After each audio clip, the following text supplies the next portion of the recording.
وہ نظام حکومت جو اللہ کے عدل پر چل رہا ہے وہ دجال کے حکم پر مت چلے۔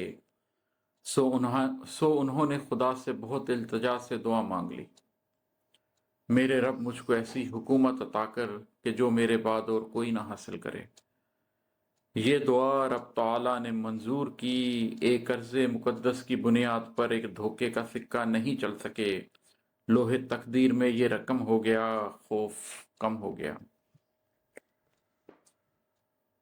پر جسد نے بھی ایک چال چلنی ہی تھی۔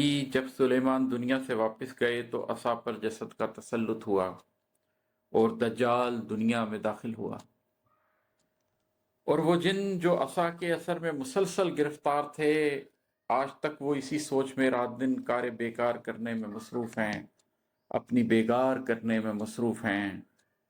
آج بھی وہ جسد اس عصا کے سہارے بہت کچھ سمیٹے کھڑا ہے، مگر اب بہت جلد یہ راز کھلنے کو ہے۔ ایک نوری حقیقت کا حامل عصا ایک جعلی مسیحا کے ہاتھوں میں گھلتا چلا جا رہا ہے، کوئی دن میں گھل جائے گا۔ دعوت الارض دیمک کے کیڑے نہیں جو عصا کھا گئے۔ دعوت الارض دیمک کے کیڑے نہیں جو عصا کھا گئے، یہ وہ منفی توانائی ہے جو جسد اپنے اندر بھرے سامنے آئے گا۔ یہ ہزاروں برس میں توانا ہوئی ہے مگر اب ہماری نگاہوں میں ہے۔ پچھلے 100 سال میں جو سماجی تنزل ہوا ہے یہ اس کی صداؤں میں ہے۔ یہ سیاسی اصولوں، معاشی رویوں، یہاں تک کہ اب تو ہماری بدلتی غذاؤں میں ہے۔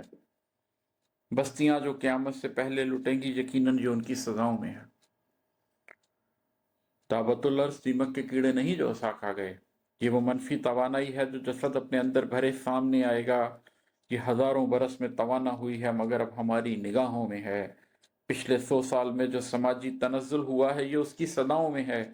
یہ سیاسی اصولوں میں، معاشی رویوں، یہاں تک کہ اب تو ہماری بدلتی غذاؤں میں ہے۔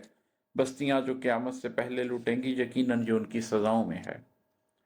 اب تو یہ حال ہے جیسے پانی میں برقی توانائی میں 4G 5G کی ہر ایک سمت پھیلی شعاؤں میں ہے، ان ہواؤں میں ہے، ان فضاؤں میں ہے۔ یہ توانائی اب ایسی لہروں میں دم ہے جو فطرت کو کھا کر فنا کر سکیں۔ ان ہواؤں میں اڑتے پرندوں کو یکسر زمیں بوس کرنے کے قابل ہیں یہ۔